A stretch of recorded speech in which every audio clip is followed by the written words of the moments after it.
¿Qué tal? ¿Cómo están? Les saluda Edson Sánchez y bienvenidos a Impacto Económico. Vamos de inmediato a repasar los titulares de esta jornada.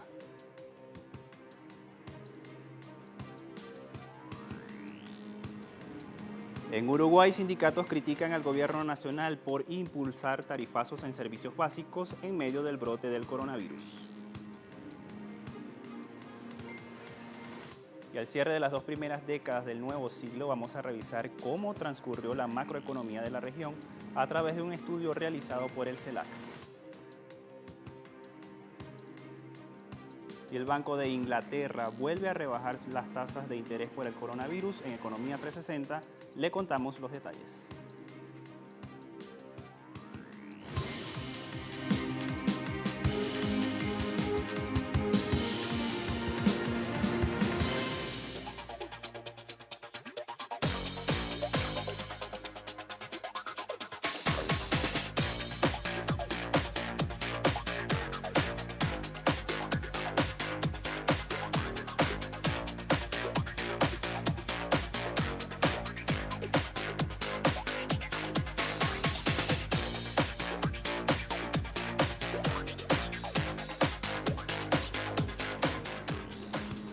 La Central Sindical Única de Uruguay criticó la decisión del gobierno de Luis Lacalle Pou de mantener un aumento de tarifas de servicios a la población que había sido anunciado semanas atrás. El dirigente sindical Marcelo Abdalá señaló que se esperaba que el gobierno demostrara un poco más de empatía con los uruguayos. A su juicio, esta iniciativa es una mala señal, ya que el tarifazo vivido a principios de marzo por arriba de la inflación no ayuda a que la gente pueda bancar y solventar la crisis desatada por el coronavirus. Dijo además que hay otros factores como la subida del dólar y el comportamiento especulativo que se agregan a esta situación. En consecuencia, presentarán, mejor dicho, una serie de medidas pensadas en los 400.000 trabajadores que sin ser comerciantes viven de su propio negocio.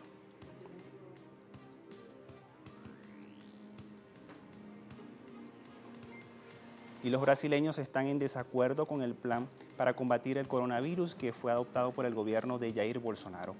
Esto lo hace saber así una reciente encuesta de la consultora Atlas Político, realizada a unos 1.900 ciudadanos. El 80% de ellos consideró que el sistema de salud no está preparado para soportar el aumento de pacientes por el virus, mientras que el 73% evalúa que la situación va a empeorar.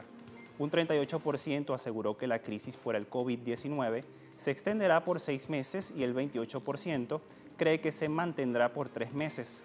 En lo económico, 57% estima que el país entrará en recesión este mismo año y a esto se añaden los temores por abandonar sus hogares y la posibilidad de perder el empleo.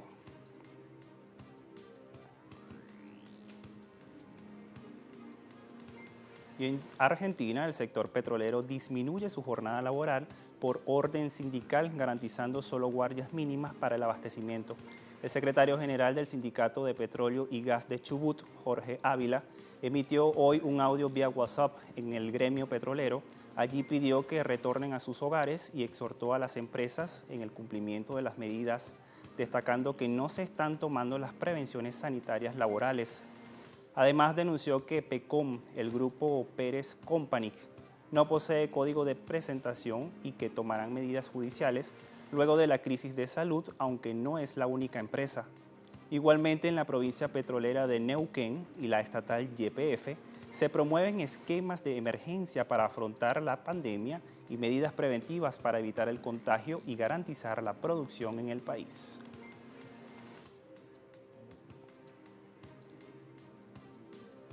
Hablamos ahora de Venezuela. El presidente de este país, Nicolás Maduro, afirmó que la estrategia internacional de contención del COVID-19 aplicada en este país está dando resultados positivos. Hasta este jueves se contabilizaron 42 casos en todo el país.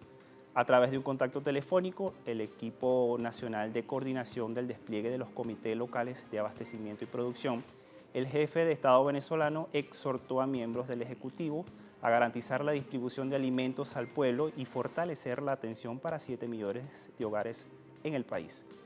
Agradeció al gobierno de China y al presidente del gigante asiático Xi Jinping por enviar ayuda humanitaria a Venezuela para hacer frente al coronavirus y por sostener un puente aéreo permanente entre ambos países. El mismo contiene insumos para realizar 320.000 pruebas de despistaje, medicamentos purificadores de aires y trajes de seguridad para proteger al personal de salud. Asimismo, el presidente Nicolás Maduro recibió una carta de la Organización de Naciones Unidas donde ratifica que el sistema de ONU está listo para apoyar al gobierno de Venezuela en relación al virus COVID-19. También criticó al gobierno de Estados Unidos por mantener la persecución financiera, impidiendo el ingreso de barcos y aviones con comida y medicinas a Venezuela. En Honduras, el gobierno nacional anunció la congelación de precios en 30 productos de la canasta básica de alimentos. Todo esto por un mes debido a la emergencia por la pandemia del coronavirus. Este congelamiento aplica por ejemplo, para alimentos como maíz, frijoles, arroz, café, pollo, huevo y algunas partes del cerdo. La encargada de la Secretaría de Desarrollo Económico, María Antonia Rivera, hizo un llamado a la conciencia a las personas o a los comercios que se quieran aprovechar de esta crisis mundial, particularmente en Honduras, y también para evitarlo ratificó su apoyo al consumidor. El gobierno ordenó un toque de queda absoluto por 7 días en el Distrito Central Choluteca, La Ceiba y la ciudad de San Pedro Sula, pero permanecen abiertos los supermercados, farmacias, pulperías, farmacias y bancos para que los hondureños se puedan suplir de los productos básicos, retomando el toque a las 5 de la tarde, hora local. El director del Centro Estratégico Latinoamericano de Geopolítica, el CELAC, Alfredo Serrano Mancilla, alerta de una salida de capitales de los países emergentes debido al COVID-19. En su cuenta en la red social Twitter dice lo siguiente: máxima alerta con esto, sigue la salida de capitales de los países emergentes. Ya está en valor récord $60.000 millones en un poco tiempo de COVID-19, mucho más que en otras crisis. Es por eso y por muchas más razones que debemos hablar de una economía post-coronavirus.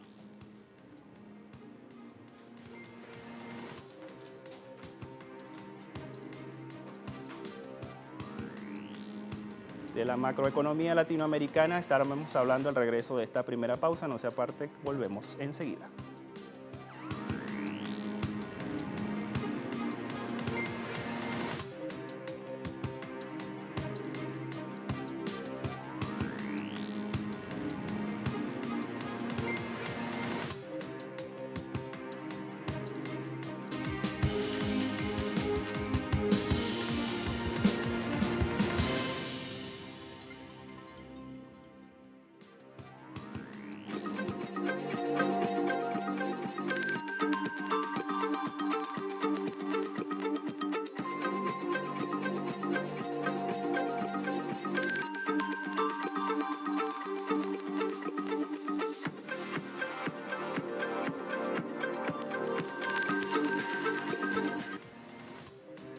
El Centro Estratégico Latinoamericano de Geopolítica, el CELAC, presentó un balance sobre el comportamiento del Producto Interno Bruto en 19 países de la región latinoamericana, todo esto tras culminar las 2 primeras décadas del siglo XXI.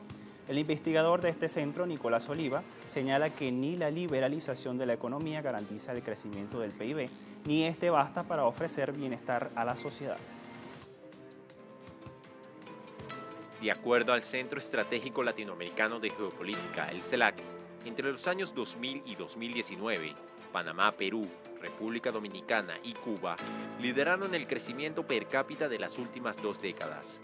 Particularmente Panamá, bajo la tutela norteamericana, se ha convertido en el centro logístico y una de las guaridas fiscales de los capitales provenientes de la evasión y corrupción mundial.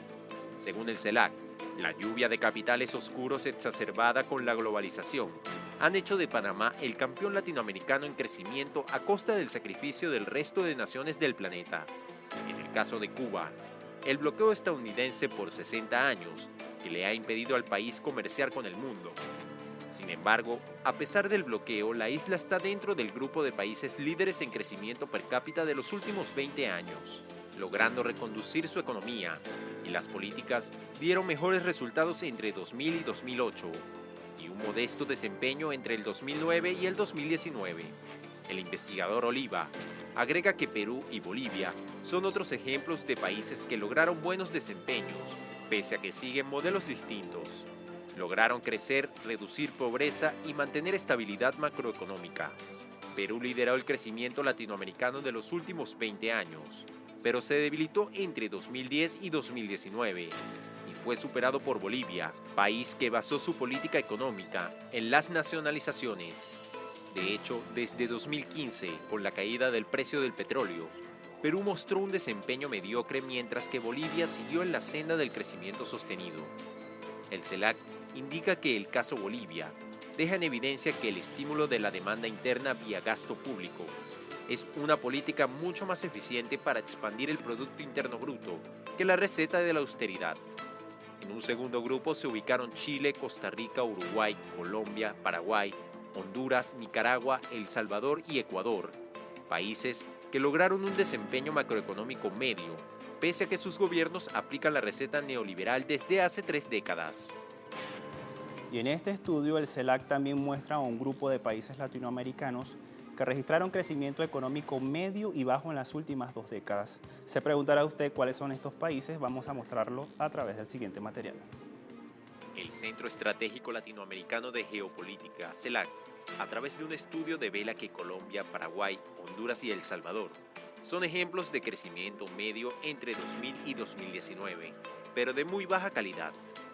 Por su parte, Colombia y Paraguay muestran reducción de pobreza en las últimas 2 décadas, pero con alta inequidad, aumento de la precarización laboral y una gran parte del excedente económico, cada vez más en manos del capital y menos en los trabajadores, según el CELAC. En ese sentido, en Colombia se han profundizado las políticas neoliberales y al parecer son el germen de las recientes manifestaciones ciudadanas en un marco de privatización, flexibilización laboral y desindustrialización de la estructura productiva, situación que no se diferencia mucho a lo que sucede en Chile, donde los ciudadanos protestan contra las políticas del gobierno de Sebastián Piñera. Asimismo, el CELAC señala que el crecimiento del Producto Interno Bruto de Honduras y El Salvador se traducen en nula reducción de pobreza. En el caso de Honduras, esta no bajó del 60% entre 2000 y 2016, y en El Salvador pasó de 38 a 35% entre 2000 y el 2015. A la lista se suma Costa Rica, que a pesar de ser uno de los países con más altos niveles de desarrollo humano, paradójicamente en 20 años, redujo muy poco la pobreza. Sin embargo, en el otro extremo del grupo de países de crecimiento medio, nos encontramos con Ecuador, que redujo la cantidad de pobres de 52% en 1999 a 23% en 2016. Finalmente, en estas 2 décadas, encontramos un tercer grupo de países con crecimiento bajo respecto al resto de los países. Por un lado, países centroamericanos como Guatemala, Puerto Rico, Nicaragua y El Salvador, muchos de ellos fieles seguidores de las recetas neoliberales y alumnos de la tutela norteamericana. Mientras que por otro lado, también encontramos a las 3 economías más grandes de la región, Brasil, México y Argentina. En 20 años, el Producto Interno Bruto per cápita de Brasil fue 26% más grande, el de México 12% y Argentina 19%. Y en el caso de la reducción de la pobreza en el gigante suramericano, la redujo con políticas de izquierda de 35 a 15% entre el 2000 y el 2013. Lo mismo ocurrió con Argentina, que después de la crisis de 2001, la política social y un crecimiento sostenido llevó a la pobreza de 54 en 2003 a 5% en 2013. Y esta investigación del CELAC suma al análisis el fin del boom de los commodities desde 2015 hasta 2019, lo cual condujo a todos los países a entrar en un periodo de ralentización de sus economías o a un crecimiento moderado. La excepción fue República Dominicana, un país que mostró evolución favorable en las últimas 3 décadas y su crecimiento no depende de los recursos naturales. Sin embargo, este país caribeño es el mejor ejemplo de que el crecimiento no basta. Entre 1990 y 2019, el PIB per cápita se expandió a 5.4 en promedio, pero la pobreza no logró reducirse. En el año 2000 la pobreza urbana era de 23% y la rural de 46%, pero en 2013 alcanzaba ya el 38% y 50% respectivamente. El resto de los países frenaron su crecimiento en el periodo 2015-2019, quedando en la lista de países que mejores sortearon desaceleración. Entre ellos está Panamá, Bolivia y Paraguay. Los peores desempeños durante el periodo fueron para Argentina, Nicaragua, Ecuador y Brasil. El CELAC concluye que las condiciones externas para América Latina en el periodo 2020-2030 no serán iguales a las que fueron entre los años 2000 y 2014. El Banco de Inglaterra baja las tasas de interés, nuestro tema a desarrollar al regreso de esta segunda pausa.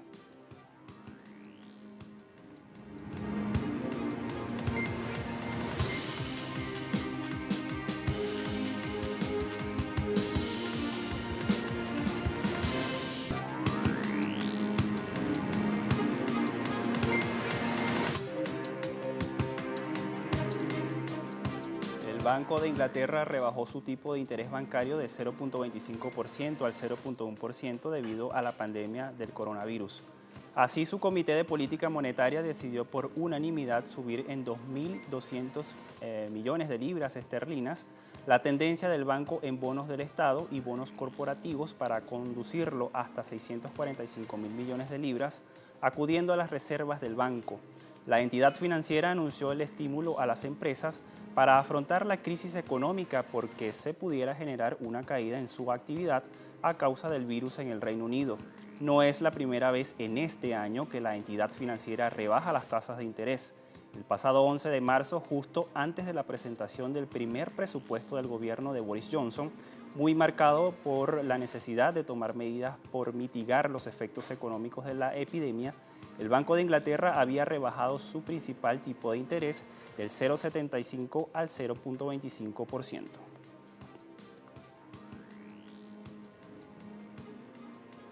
El turismo en Italia se verá disminuido este 2020 en un 60%, es decir, unas 260 millones de ventas debido al COVID-19. Este país es el segundo mayor afectado por el brote del coronavirus, con 2.978 muertes después de China, con 3.245. Assoturismo indicó en su web que esto debilitará la confianza de los viajeros y el sector turismo cerrará el año con 172 millones de visitas, un nivel inferior que registraban en los años 60, cuando los viajes en avión eran un lujo que pocas personas podían costar. El sindicato estima que en mayo su país regrese de forma progresiva a la normalidad, pero indica que el turismo debe esperar debido al cierre de las fronteras por la pandemia y en la mejor de las hipótesis podría recuperarse a partir de 2021. Destacando además que existen, según fuentes oficiales, más de 217.000 casos de contagio en 157 países del mundo.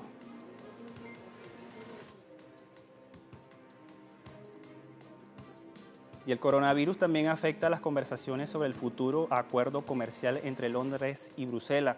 Y es que el jefe negociador europeo Michel Barnier anunció este jueves en las redes sociales que ha dado positivo con el coronavirus. En el mismo anuncio que Barnier ha hecho público en su cuenta de Twitter, se mostró confiado sobre su estado de salud. La revelación de Barnier se produce después de que la Unión Europea y Reino Unido cancelaron el pasado lunes las conversaciones comerciales posteriores al Brexit de esta semana debido al brote del COVID-19.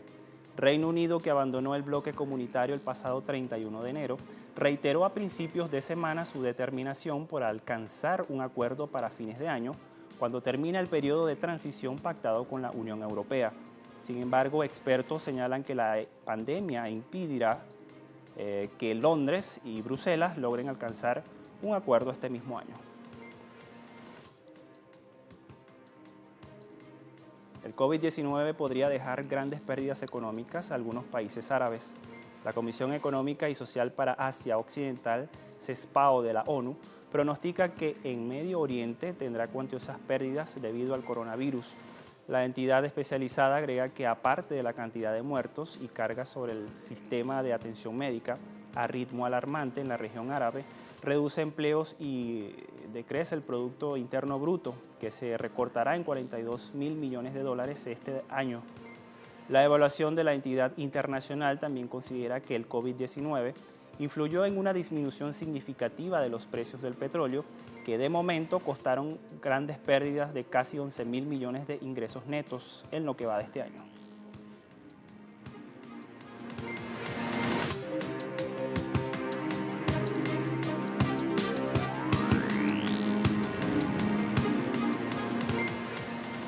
Las medidas coercitivas de Estados Unidos contra Irán no se detienen. Washington sancionó a 5 empresas de Emiratos Árabes Unidos por transportar petróleo iraní. Entre las compañías emiratíes afectadas con las sanciones están Petrogrand FZE, Alphabet International y Swiss Salt Trade. Dichas empresas tienen bloqueado el acceso al mercado estadounidense y a su sistema financiero y prohíbe a los gringos realizar transacciones con ellas. Según el Departamento del Tesoro, estas compañías compraron cientos de miles de toneladas métricas de productos derivados del petróleo de la Compañía Nacional de Petróleo de Irán, alegando que provenían de Irak o al menos ocultando su origen.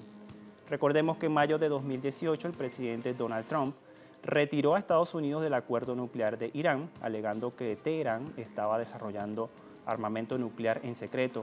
Y desde ese entonces Trump ha restablecido y reforzado gradualmente todas las sanciones contra esta República Islámica hasta instituir un embargo total sobre las ventas de petróleo iraní.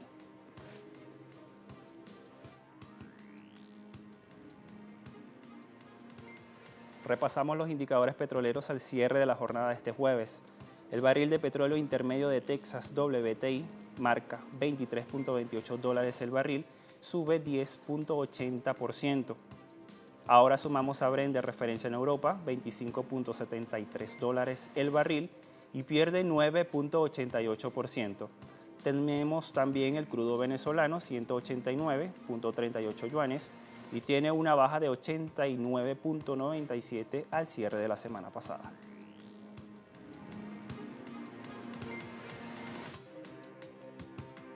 Con estos indicadores ponemos punto final a esta emisión de Impacto Económico. La invitación para que sigan nuestras redes sociales. Gracias a todos por la compañía. Hasta la próxima.